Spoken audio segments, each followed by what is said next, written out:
தேவனுடைய பரிசுத்த நாமத்திற்கு மகிமை உண்டாவதாக. இந்த அதிகாலை வேளையில் இன்று நாம் தியானத்துக்கு எடுத்துக்கொள்ள இருக்கிறதான வேத வசனம் 2 தீமோத்தேயின் புஸ்தகம் 4ஆம் அதிகாரம் 4ஆம் வசனம். சத்தியத்திற்கு செவியை விலக்கி, ஆமேன், சத்தியத்தை அறிவீர்கள், இந்த சத்தியமே உங்களை விடுதலையாக்கும் என்று பரிசுத்த வேதம் சொல்லுகிறது. இந்த மேலான சத்திய பரிசுத்த வேத வசனங்களுக்கு பலருடைய காதுகள், குறிப்பாக கிறிஸ்தவர்களும் கேட்பதில்லை. தேவ செய்தியை கேட்பார்கள், அவை ஒரு சொற்பொழிவாகவும் அறிவுரையாகவும் கேட்பார்கள்.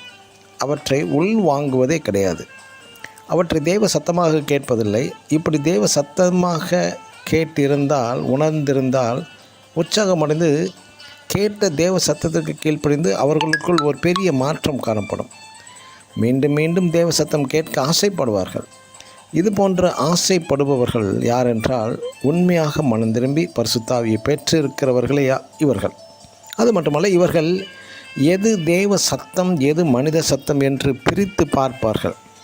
சிலருக்கு போதகரின் பிரசங்கத்தை விட தீர்க்க தரிசனம் மட்டுமே கேட்க ஆசை, ஆனால் சத்திய வேத வசனத்தை கேட்க மாட்டார்கள். இதுபோன்ற நபர்கள் தீர்க்க தரிசனம் கேட்கவும் பொய்யான வார்த்தைகளை கேட்கவும் பல மைல் தூரம் செல்வார்கள். உண்மையான தெளிவான சத்தியத்தை போதிக்கும் பக்கத்து தெருவுக்கு போக மாட்டார்கள். ஆம் பிரியமானவர்களே, நீங்கள் எந்த கூட்டத்தில் இருக்கிறீர்கள்? சுய இச்சைகளுக்கேற்ற போதனைகள், பொய்யான கட்டுக்கதைகளை தேவன் சொல்லுகிறார் என்று ஒரு மனிதன் சொல்லும் சுயமான தீர்க்க தரிசன கட்டுக்கதைகளை தேடி ஓடுகிறார்கள். முடிவில் தேவன் பொய் சொல்லிவிட்டார், என்னை ஏமாற்றிவிட்டார் என்று தேவன் பெயரில் வருத்தப்படுவார்கள். தேவன் பொய் சொல்ல மனிதன் அல்ல, நன்றாக அறிய வேண்டும்.